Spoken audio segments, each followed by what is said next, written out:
tardes, espero que no se van a dormir con esta charla después del almuerzo y la lluvia. Muchas gracias al doctor Mantilla por la invitación. Yo les voy a hablar del lupus, el diagnóstico del lupus eritematoso sistémico. Vamos a tratar de hacerlo lo más ameno posible, es bastante complejo. Empecemos primero por la definición, algo de introducción de la enfermedad. Es una enfermedad autoinmune, es multisistémica, crónica, como vemos acá. Inclusive los pacientes pueden llegar a vivir más de 40 años con la enfermedad, potencialmente mortal, dependiendo de qué tan severa sea la enfermedad o qué complicaciones tenga, qué órgano esté afectado, pues vamos a ver que con el tiempo va a ser o mejor o peor la sobrevida. Con el tiempo han ido cambiando las causas de muerte de la enfermedad. Inicialmente la causa más frecuente era realmente el compromiso renal, pero a medida que se va mejorando el tratamiento con el tiempo y las terapias van siendo un poco mejor y la adherencia de los pacientes va siendo mucho mejor, vamos viendo que esto baja bastante, pero a consecuencia del tratamiento aumentan las muertes por infección.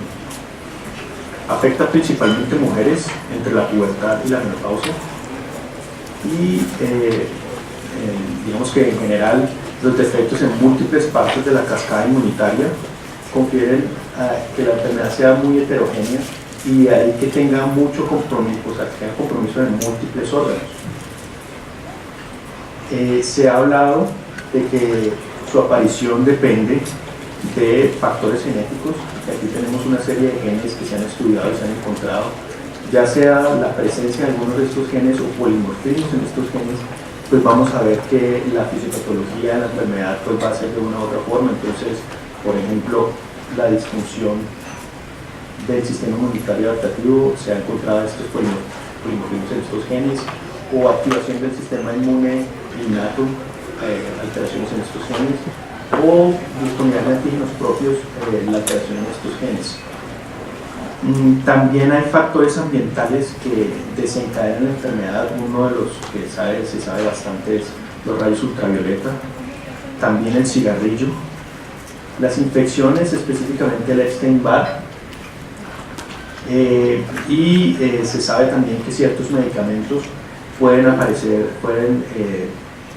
dar susceptibilidad o generar un lupus, como por ejemplo la procalcitonin, que es un antiarrítmico, y pues aquí vemos las prevalencias de inclusive los síntomas de lupus y de los anticuerpos antinucleares. Medicamentos como la aminociclina, que es un antibiótico que usan los dermatólogos, puede haber una prevalencia de anticuerpos antinucleares hasta un 90% y síntomas de un 10 o un 15%. Vemos medicamentos que inclusive nosotros mismos, por los reumatólogos, manejamos como la sulfasalazina y que la usamos para artritis reumatoide, puede producir hasta el 10% de los pacientes anticuerpos antinucleares, pero solamente menos del 1% va a producir síntomas. También tenemos los anti-TNFs, sobre todo los que son más inmunogénicos, pueden hacer que se generen anticuerpos antinucleares y que esos pacientes terminen haciendo un lupus. Como ya les había mencionado, es una enfermedad multisistémica y como tal pues tiene un gran abanico de síntomas. De los más frecuentemente o que por lo que siempre inicia por lo general es fatiga, y es un síntoma que a veces pasamos por alto. El paciente se queja de fatiga y uno dice, sí. Pero pues es uno de los síntomas que puede estar hasta un 50% de los pacientes al inicio, y en general puede llegar en algunas cohortes hasta estar en el 100% de los pacientes. También tenemos pérdida de peso, que puede estar presente en el 21% de los pacientes al inicio y hasta el 60% en general durante todo el curso de la enfermedad. Y la fiebre, que a veces es bastante compleja porque no sabemos si es por algo infeccioso o realmente es por la enfermedad. Y miren que hasta un 70% de todos los pacientes con lupus han hecho alguna vez en su vida fiebre por el lupus y no por infección. También tenemos las manifestaciones dermatológicas, que digamos que son las que por lo general les llegan a los dermatólogos y gracias a ellos nos lo remiten. Uno de los más frecuentes es el famoso eritema malar, que puede estar hasta el 50% de los pacientes. Tenemos la fotosensibilidad, como en este paciente que tiene en las zonas expuestas al sol. Las úlceras orales o nasales inclusive tradicionalmente decían que eran no dolorosas, pero también pueden ser dolorosas y pueden estar hasta en el 50% de los pacientes. La alopecia, que hay diferentes tipos de alopecias que puede presentar el lupus. Esta alopecia que produce una zona de cicatrización importante, o podemos encontrar también una alopecia así más o menos difusa. Vamos a encontrar que hasta un 70% de los pacientes pueden presentar eso. Nunca puede faltar el reno, ¿sí? Que inicialmente sería de 3 fases completo cuando el paciente presenta con el frío las manos blancas, después se le ponen moradas y después se le ponen rojas. Hasta un 70% también pueden tener síndrome de fenómeno de Raynaud. Tenemos las manifestaciones osteomusculoarticulares, que la que más nos llama la atención es la artritis, que es una artritis simétrica muy parecida a la que puede producir artritis reumatoide. También compromete con la artritis reumatoide las interfalángicas proximales, metacarpofalángicas, los carpos y las rodillas. Casi nunca es deformante, pero cuando es deformante, como esta paciente, si tiene cuello de cisne o desviación ulnar, es completamente reductible. No es como la artritis reumatoide que tú no le puedes devolver la mano a la normalidad. Esta paciente es un claro ejemplo de que esto es tiene un epónimo llamado artropatía de Yapur, y pues por lo mismo no es erosiva. La rigidez matinal por lo general, para diferenciarla de la artritis reumatoide, es mucho más corta y casi nunca tienen hipertrofia sinovial, como si lo tiene la artritis reumatoide. También tenemos manifestaciones gastrointestinales que pueden estar hasta en un 50%, y las más frecuentes pueden ser enteritis lúpica, como vemos acá, que se inflama todo el intestino delgado, o pancreatitis, hepatitis, o inclusive cuando ya tienen compromiso de serosa, puede haber ascitis también. Hablando de serosas, pues puede afectar la pleura y el pericardio, y puede producir pericarditis o derrame pleural, y pues tener en cuenta a esos pacientes cuando les llegan con disnea, dolor pleurítico o disminución en los ruidos respiratorios. También es importante evaluar si tiene un derrame pericárdico, sobre todo si el paciente está con dolor torácico o tiene un roce pericárdico, y pues siempre pedir un ecocardiograma si ustedes le están escuchando un soplo, porque puede haber una endocarditis de Lehmann-Sachs. De los más catastróficos, los síntomas más catastróficos, pues obviamente es cuando compromete el sistema nervioso central, que afortunadamente es muy poquito el porcentaje de inicio, pero se puede manifestar con psicosis o convulsiones. Y pues el que también produce mucha morbilidad, como habíamos visto en la gráfica que les mostré anteriormente, el compromiso renal, que principalmente se puede ver con una glomerulonefritis, y habría que sospecharlo cuando uno tiene un paciente con hipertensión, edema de los miembros inferiores, uno le ve en la parcial de orina proteínas, piuria, hematuria, y ve cilindros como los que vemos acá, de parcial de orina. Y pues ya cuando uno confirma que el paciente tiene una glomerulonefritis, pues estaría indicado hacer una biopsia, que se le hace todo este tipo de estudios para mirar exactamente qué tratamiento es el más idóneo. Cuando tenemos un paciente que nos llega con esos síntomas y que le estamos sospechando un lupus, o que estamos sospechando por lo menos una enfermedad autoinmune, pues es importante hacer ciertos exámenes que nos van a ayudar a enfocar un poco más el paciente, sobre todo si tiene lupus. Si le pedimos un cuadro hemático común y corriente, pues vamos a encontrar que el paciente va a tener glóbulos blancos bajitos, puede haber anemia, linfopenia, trombocitopenia. La creatinina es importante siempre pedirle, igual que el parcial de orina, y mirar que tenga un APC, marcadores inflamatorios elevados. Todos estos son hallazgos que los podemos encontrar en pacientes con lupus.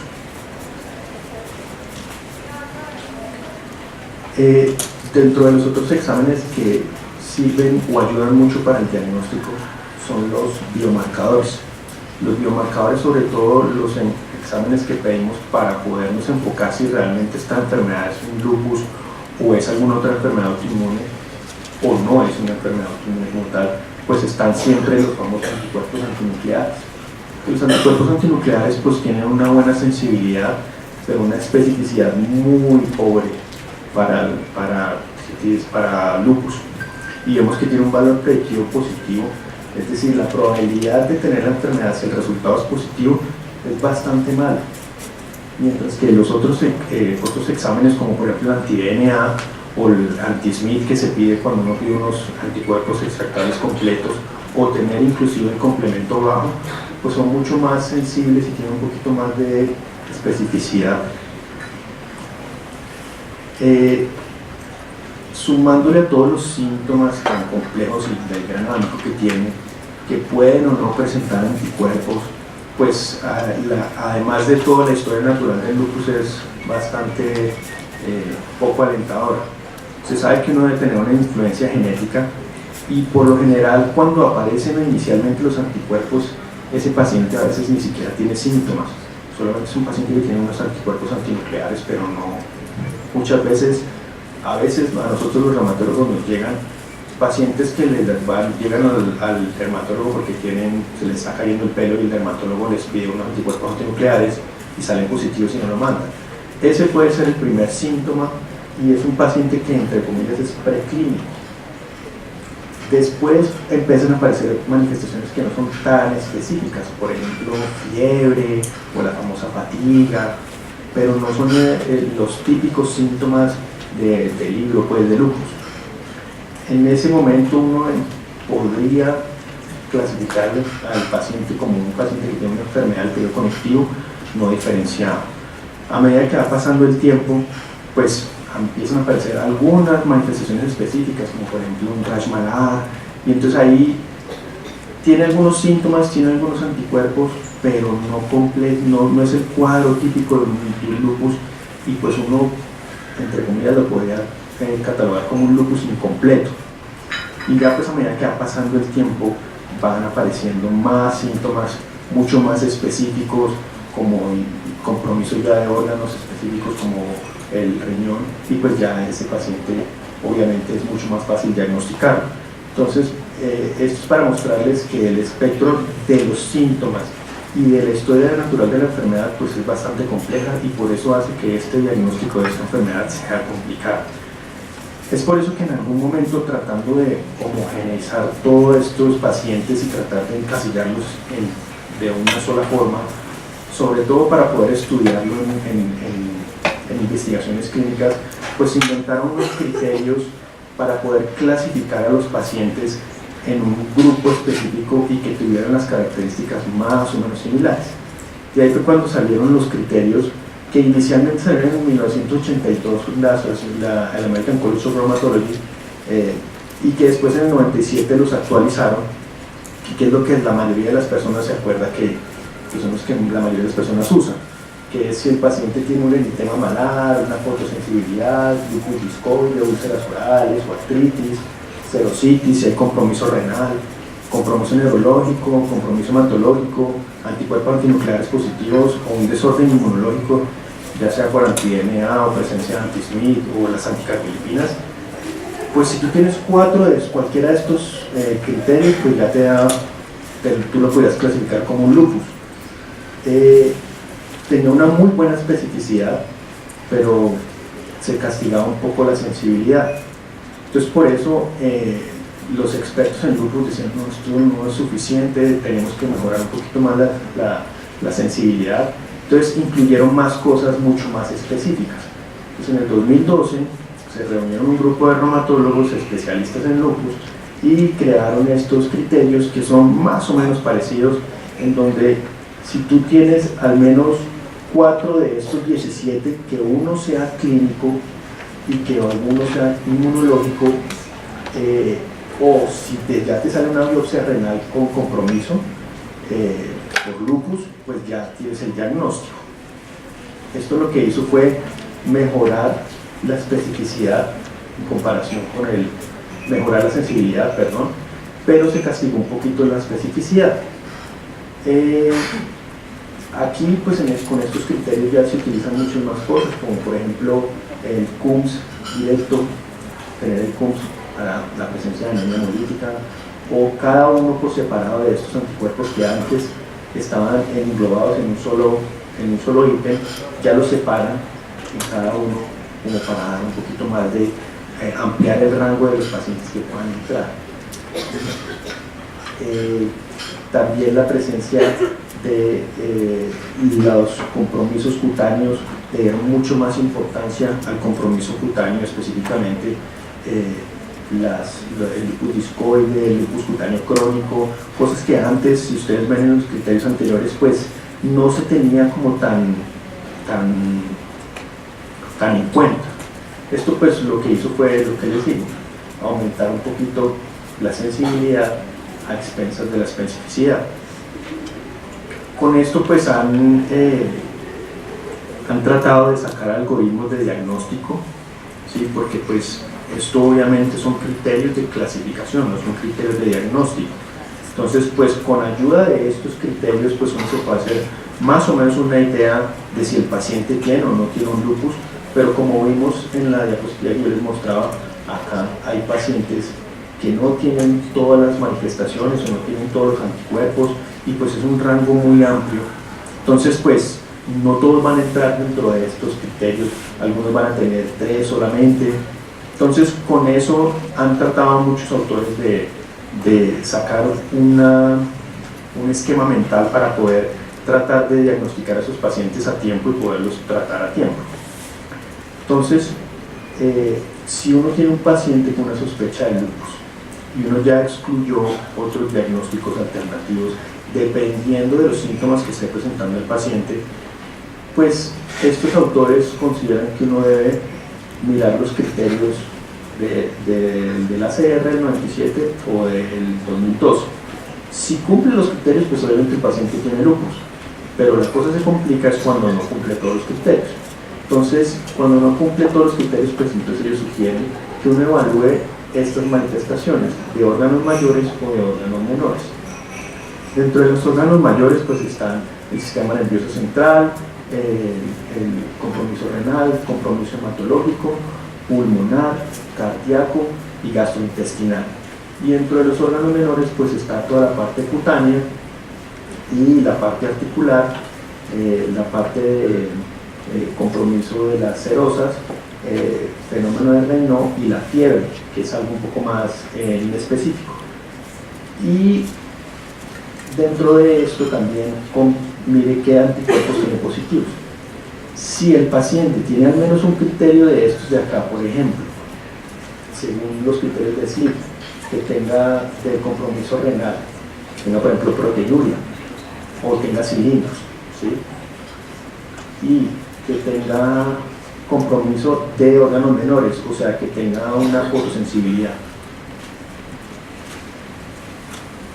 Ese paciente puede potencialmente tener un lupus, o que el paciente tenga uno de estos de acá arriba, por ejemplo, que tenga anemia o linfopenia o leucopenia y que tenga 3 de estos de acá, por ejemplo, tiene fotosensibilidad, tiene úlceras orales y tiene compromiso articular.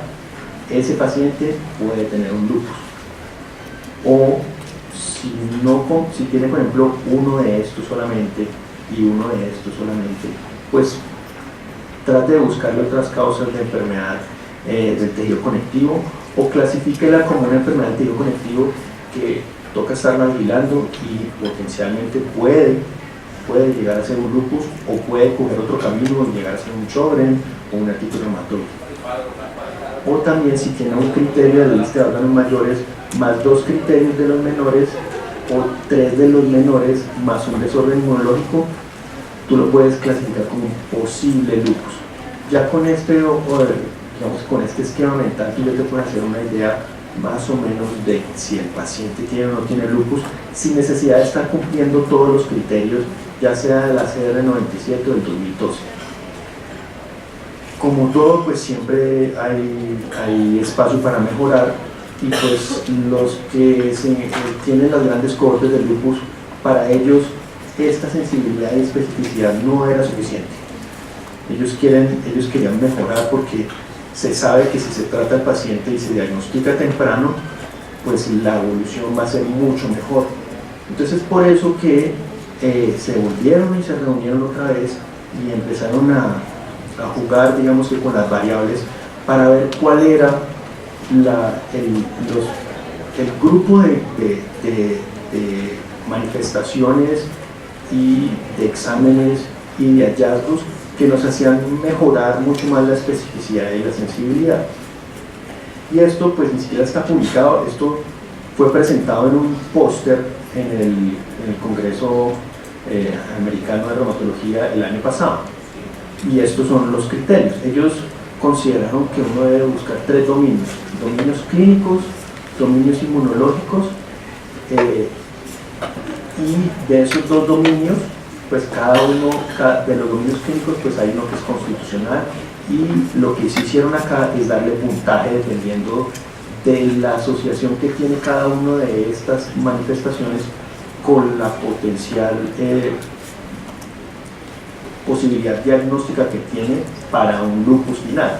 Entonces, como ustedes ven, por ejemplo, antes, cuando no se le daba tanta importancia al compromiso articular, aquí les da mucho más puntos al compromiso articular. Se le da muchos puntos, por ejemplo, al compromiso a los anticuerpos que son muy específicos de lupus, ¿sí? Por ejemplo, el dominio de anticuerpos altamente específicos. Pero no le dan tanta importancia, por ejemplo, a la presencia de anticardiolipinas, porque ya se sabe que por lo general cuando uno tiene anticardiolipinas es porque lo más probable es que tengas otra enfermedad asociada al lupus. Y por ejemplo, cuando hay un compromiso de órganos bastante importantes, como por ejemplo el sistema nervioso central, el paciente tiene convulsiones, se le dan unos puntos mucho más altos. Y pues obviamente el que más te va a dar puntos es el compromiso renal por lupus, el que está activo, que son la clase 3 y 4. Que pues digamos que esto es algo que se trae de los criterios anteriores, en donde si el paciente tenía una biopsia positiva para lupus, una biopsia renal positiva para lupus, pues nada, solamente tiene lupus y ya, no hay necesidad de tener ninguna de otras cosas. Entonces, dentro de estos criterios, pues todos los pacientes clasificados como lupus deben tener por lo menos anticuerpos antinucleares, pero ellos lo que hicieron fue bajarle el rango. Normalmente se tenía que en mujeres, para considerar los anticuerpos antinucleares positivos, uno los considera 1 en 160, porque hay un porcentaje alto de personas sanas que tienen anticuerpos antinucleares positivos y que no van a hacer ninguna enfermedad. Sin embargo, para poder incluir más pacientes y poder tener un espectro más grande de inclusión de pacientes y mejorar sensibilidad y especificidad, pues bajan los anticuerpos antinucleares. Todos estos pacientes deben tener al menos 10 puntos para clasificarse, y de estos se tiene que tener por lo menos un dominio clínico. O sea, no se puede contar, no es que tengo anti-DNA 6 y hipoplemitemia ya tiene 10, entonces ya tiene lupus. No, tiene que por lo menos tener al menos uno clínico, ¿sí? Y se cuenta el criterio más alto de determinado dominio. Por ejemplo, si el paciente tiene psicosis y convulsiones, pues se toma solamente convulsiones, no es que se toma las convulsiones más la psicosis, entonces eso ya me da 8, y entonces si además está con delirio, entonces ya me da 10. No, tiene que ser, si tiene las 3, la que más puntos le da es la que escoges para la sumatoria.